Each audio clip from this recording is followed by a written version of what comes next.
It's an honor to introduce the next President of the United States, Hillary Rodham Clinton.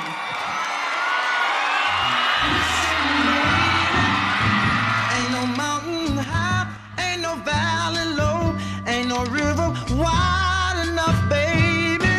If you need me, call me, no matter where you are, no matter how far. Don't worry, baby. Just call my name, I'll be there in a hurry. You don't have to worry, 'cause baby, there ain't no mountain high enough, ain't no valley low enough, ain't no river wide enough To keep me from getting to you, baby. Remember the day I set you free.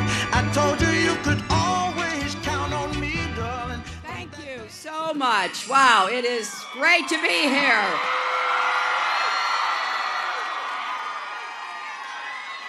And thank you. I am so honored to be introduced by May Wiggins, and someone who made such a contribution throughout her life as a nurse to so many people, and who, as you can tell, just feels still the pain of being rejected on the basis of her race. It took a lot of courage to come here, May. Thank you. Thank you for being with us.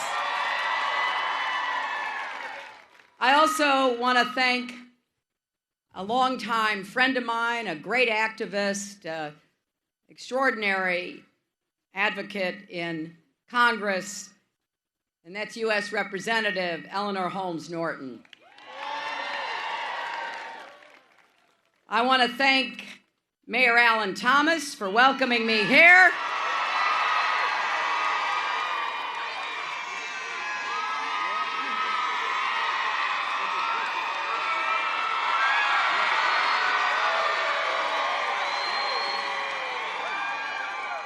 And either you're all related to him or you think he's doing a good job. Well, I told him I want to be a good partner with mayors like him and work to help communities like Greenville that are growing and striving and attracting young people. He told me that the average age of the resident here in Greenville was 26 years old. I also want to acknowledge Josh Stein, candidate for North Carolina Attorney General, Patsy Keever, chair of the North Carolina Democratic Party, and State Senator Don Davis. And I've saved the best for last, someone who I've gotten to know over the years, someone who I really look forward to working with. First thing that Congressman Butterfield said to me is, I had to talk to you about our farmers. Very first thing he said. Proceeded to tell me that he was out on a 200-acre sweet potato farm earlier today. We talked about the damage that Hurricane Matthew has done, the lives lost, the homes lost, and also the agricultural damage with all the flooding. And my heart goes out to everyone who has been affected. We got to be really focused on what we're going to do with this extreme weather. We're getting more of it in more places. And I'm going to make that a priority for my presidency to make sure communities are well prepared, they're resilient, but that we also work to try to limit the damage by taking on the challenge of climate change and changing weather patterns. And nobody knows more about weather than our farmers. And I am very committed to supporting farms of all sizes, but particularly small farms. You know, I think you said the farm you went to this morning, GK, was 200 acres. You know, that's a lot of land. But that's not a gigantic, multi-thousand-acre farm. And sometimes I think that we spend too much time and money looking after the big, giant farms and not enough taking care of the smaller farms, the family-owned farms, farms that have been in people's families for generations. And I will do my very best working with GK and Eleanor and others in Congress to focus federal attention and resources on places that need it. And North Carolina is a place that needs it. There are still too many people who feel like they have been left out and left behind. And so we've got to spend time thinking about how we bring everybody along. That is my goal as your president. I want to knock down the barriers that stand in the way of people and places getting ahead. Now, I also, on a personal note, I've got to say, I was in Arizona last night and had a great rally there. I don't know, 15, 16,000 people. It was just extraordinary. But I was a little anxious during my speech because the Cubs were playing in the World Series.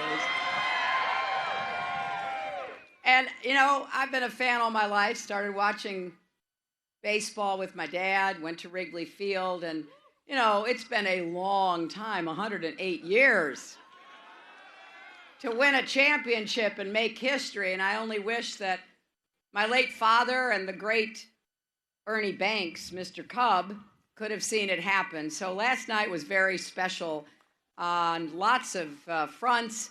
And who knows, maybe we'll see even more history made in a few days.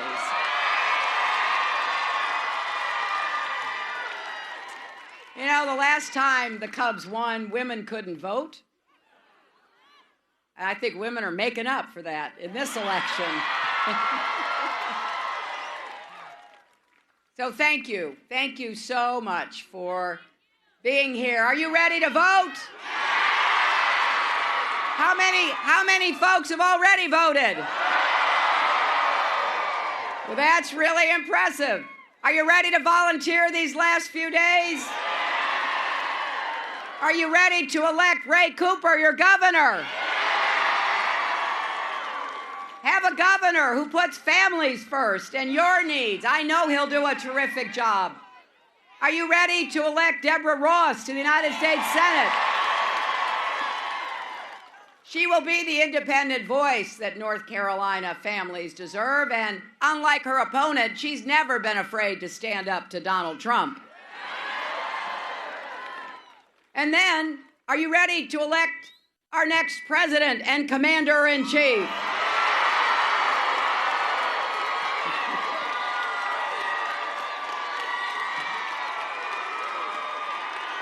Well,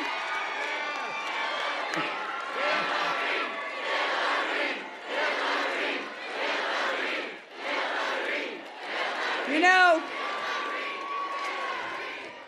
did any of you see those debates? Well, you know, I spent 4.5 hours standing next to Donald Trump, proving conclusively I have the stamina to be the next president and commander-in-chief. But, you know, he kept saying things like, well, you know, what have you done for 30 years? Well, we know what he's done for 30 years, starting with discriminating against African Americans and denying them housing back in the 1970s. I chose a different path. I have spent my career fighting for kids and families, and I helped to create the Children's Health Insurance Program as First Lady. That now provides health care to 8 million children a year.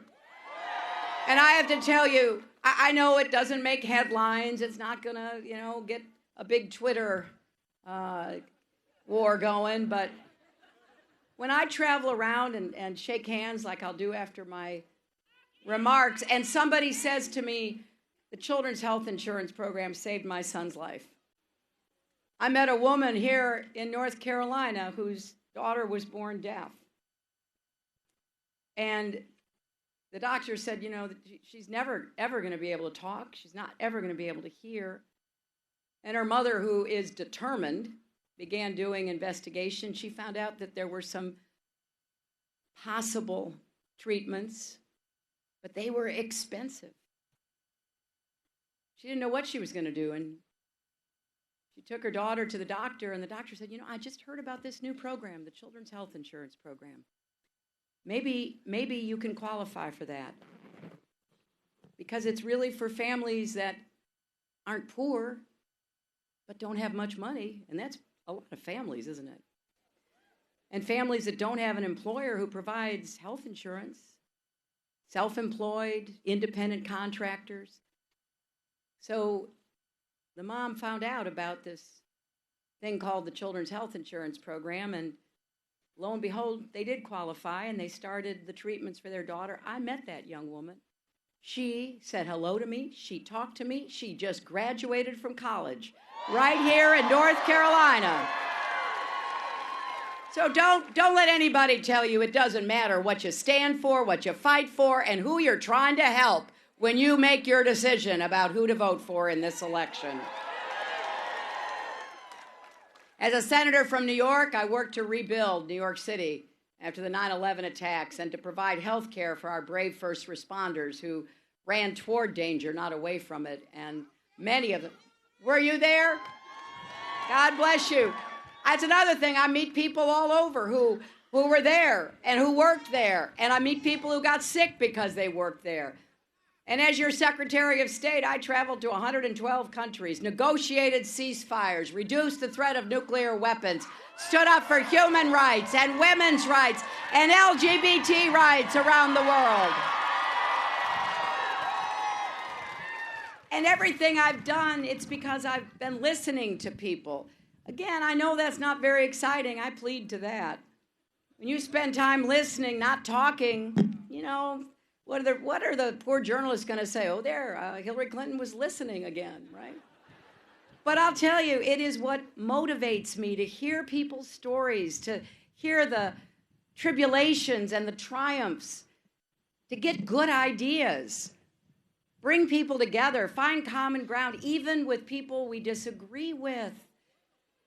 I disagree with people on lots of issues, but I believe the only way we can get things done is to actually listen and respect each other and try to find that common ground that will enable us to get results for people. And if you elect me next Tuesday, that is the kind of president I'll be.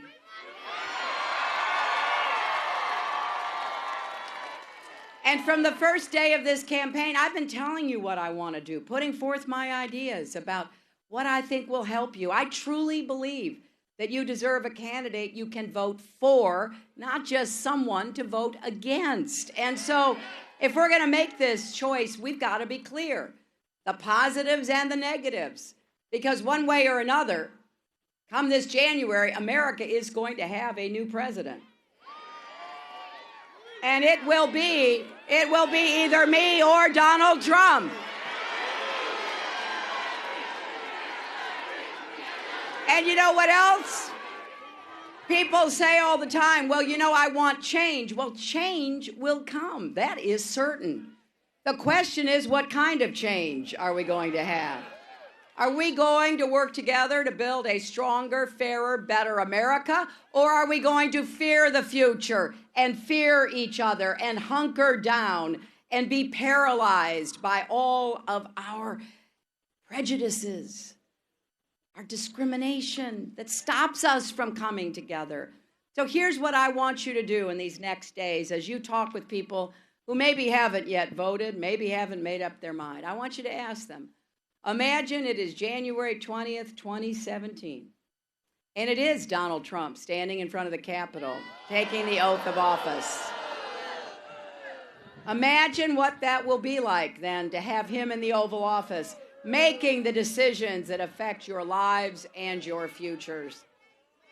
Imagine having a president who demeans women, mocks the disabled, insults African Americans and Latinos,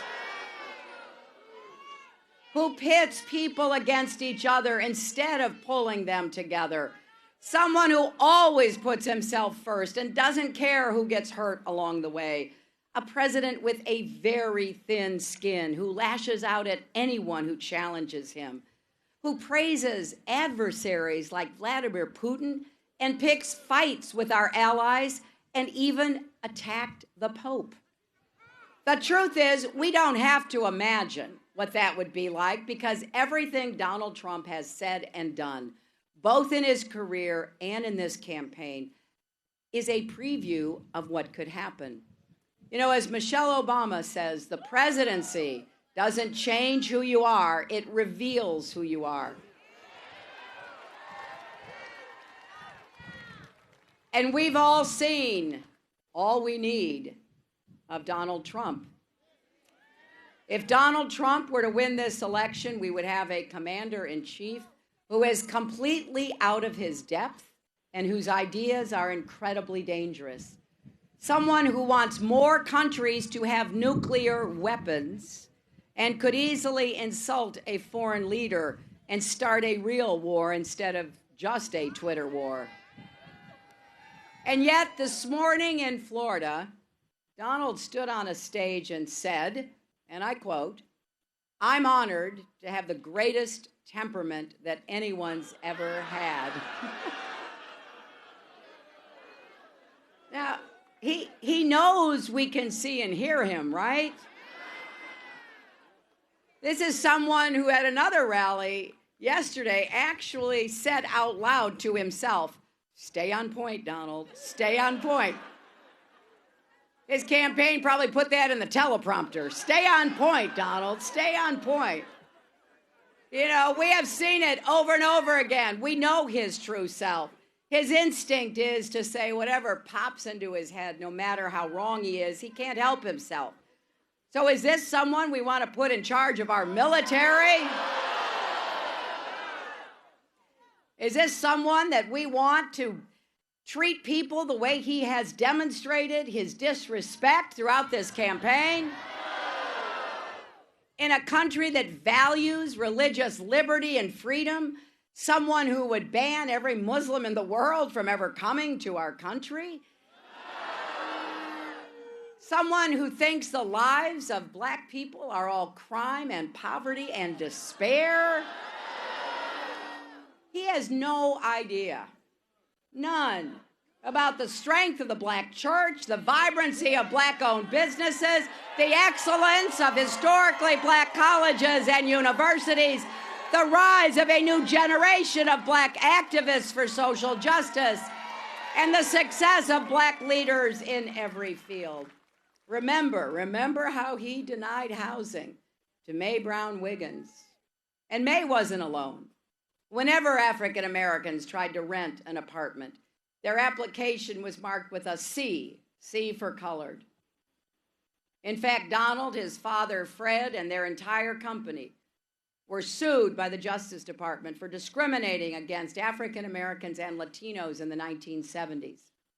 They settled the case, but the Justice Department was forced to go after them again because they continued to discriminate against people of color. Think about that. If he were to win, he would be in charge of the Federal Housing Department. If he doesn't respect all Americans, how can we trust him to serve all Americans? And then another recent example is the way Donald Trump treated what are called the Central Park Five. These were 5 black and Latino kids, some as young as 14, who, it turns out, were wrongly convicted of a terrible crime in New York back in 1990. Donald Trump took out full-page ads in 4 newspapers calling for the death penalty for these kids. Nearly 3 decades later, they were exonerated by DNA evidence. Also, someone else confessed to the crime. So they were finally released from prison and justice was done. But not only did Donald Trump refuse to apologize for calling for their execution, he actually said they should still be in prison. To him, those kids will still and always be guilty, no matter what the evidence says. Do we want this man appointing judges? Do we want him controlling the Justice Department? Well, people who are voting for him, that's what they would get. He has spent this entire campaign offering a dog whistle to his most hateful supporters. He retweets white supremacists and spreads racially tinged conspiracy theories. And you better believe he's being heard loudly and clearly. Just a few days ago, I want you to hear this because this has never happened to a nominee of a major party. Just a few days ago, Donald Trump was endorsed by the official newspaper of the Ku Klux Klan. They wrote their endorsement under the slogan of his campaign, "Make America Great Again." They said it's about preserving white identity, and they've placed their faith and hope in him. You've got to ask yourself, do any of us who believe in our Constitution, who believe in the rule of law, who believe that we are stronger together, who believe that we want to keep moving positively toward the vision of freedom and equality set forth by our founders, do any of us have a place in Trump's America? It's not just about communities of color. It's about young people. It's about any of us who don't ever want us to go back to a time when you could officially discriminate, where people could be intimidated. That is not who America is, and we're not going to let it ever go back to that. But it doesn't end there. You've also got to ask, do women and girls have a place either? Imagine our daughters, or in my case now, my granddaughter, growing up with someone who ranks women by their looks, gives them numbers, who brags about doing things to them without their consent. Just imagine what that would mean to young women's confidence and self-worth, and how that will affect our young men and boys, who we want to teach and nurture also to respect each other and respect girls and women as well. So this is a pretty clear choice, North Carolina. I've said many times in this campaign that Donald Trump has showed us who he is. Now we have to decide who we are, right? And across America, people are doing just that, rejecting Trump's dark and divisive vision for one that is much more hopeful, inclusive, and unifying. We know that America is big-hearted, not small-minded. We want to lift people up, not tear people down. We are called, in fact, we are commanded, those of us who are Christians, to love our neighbor as ourselves, aren't we? We are not asked, we are not requested, we are not urged, we are commanded. And we know how hard that is. When I used to teach Sunday school, I often taught on that, not because it was well known, but because I think it's so hard and challenging. Love your neighbor as yourself. Well, first you got to love yourself. You got to respect yourself. And then you have to love your neighbor as yourself. I believe with all my heart that we are better than this. And that's why I want to paint a different picture. Because here's what we're going to do if we win this election. We're going to take on systemic racism with a full commitment and real follow-through. We're not going to accept the status quo. What happened to that church in Mississippi yesterday should not be normal.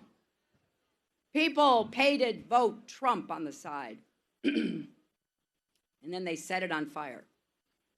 Who would do that to a house of worship? In America, that can never be acceptable. What happened in Flint, Michigan should not be normal or acceptable. Little babies, toddlers, children drinking water that was poisoning them. And there are too many young African Americans who are dying either in police incidents or from random gun violence. You know their names: Trayvon Martin, Eric Garner, Sandra Bland, Keith Scott, so many. We can't accept that as normal either. So we are going to get to work. I'm just telling you. If I'm fortunate enough to be your president, we're going to roll up our sleeves and get to work, because that's when we're at our best, solving our problems. We're going to dismantle the so-called school-to-prison pipeline and replace it with a cradle-to-career pipeline for every child in this country. I want to make sure that our kids have the chance to thrive with good schools and good teachers, no matter what zip code they live in. We will reform our criminal justice system from end to end. It is wrong, and I don't care whether you are black or white, it is wrong that black men are far more likely to be stopped by police, charged, and sentenced to longer prison terms than white men for the same crimes. That's wrong, and we're going to do something about that. And Donald Trump, whenever he's faced with these issues, says, well, the answer to all our problems is more law and order. He doesn't tell you what he means by that, but it's kind of code for more fear and division. What I think we need to do is to work together to restore trust between our police and our communities. I think we are all safer when everyone has respect for the law and everyone is respected by the law. And that's not all. We are going to take common sense steps to reduce gun violence and save lives, because right now we've got too many people who should not have access to weapons. The mentally ill, felons, domestic abusers, terrorists. You know, we can't just bow down and say there's nothing we can do commensurate with the Second Amendment. Donald's always trying to say, oh, you know, she's going to repeal the Second Amendment. What nonsense. Absolute nonsense. But I believe we can respect and honor the Second Amendment and keep people safer by keeping guns out of the wrong hands. And we're going to make significant investments in communities that have been left out and left behind. Congressman Butterfield and I were talking about this. There's some good ideas in the Congress to focus on communities, white, black, Latino, Native American, wherever they might be, that have been left out. We need to get the engine of economic growth going, because we believe that we should have an economy that works for everyone, not just those at the top. We believe that we should raise the national minimum wage, because anyone who works full-time in poverty should not be mired and left behind. And I think not only do Americans deserve a raise, which Donald doesn't agree with and wants to eliminate the national minimum wage, I think it's finally time for women to get equal pay for the work we do.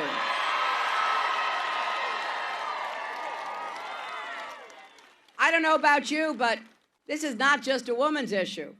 I'm always accused by Donald and his supporters that whenever I talk like that, I'm playing the woman's card. Well, I've always said, if that's playing the woman's card, deal me in. You got that right.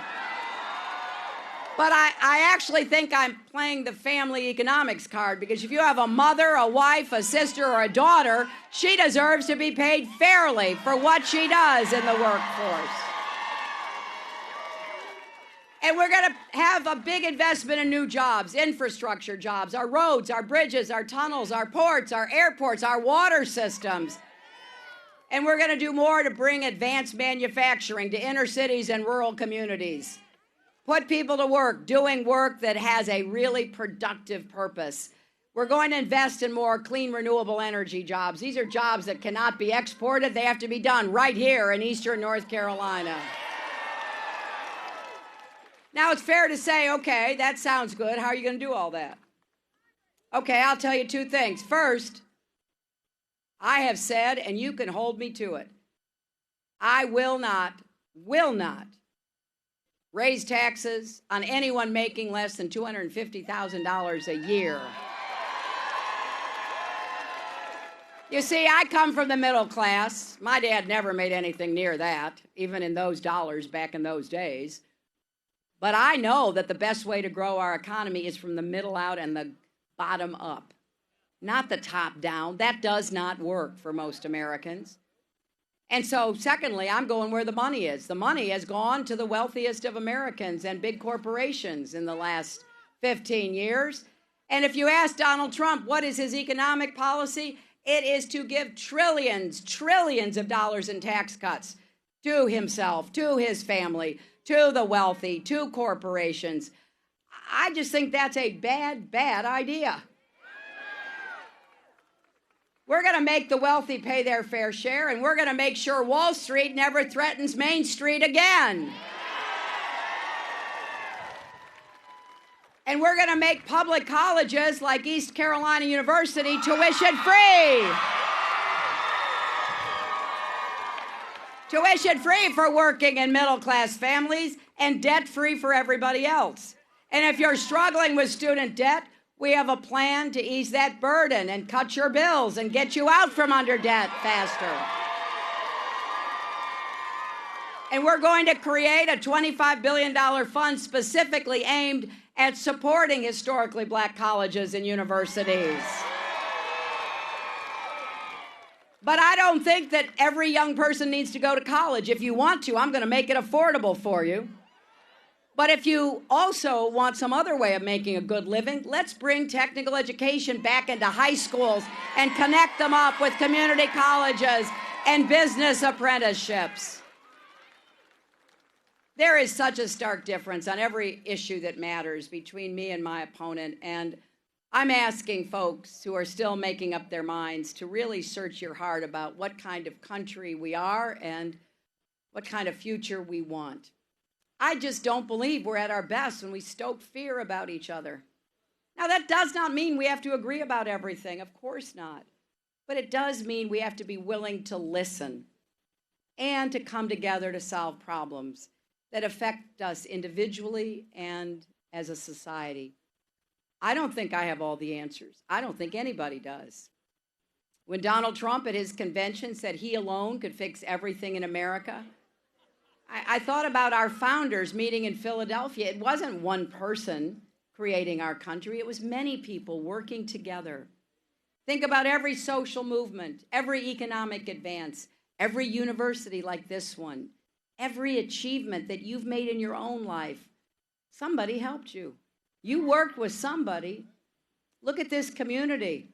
Everybody working together, making Greenville really grow and thrive, making this university better and better every single year. That is my experience of America.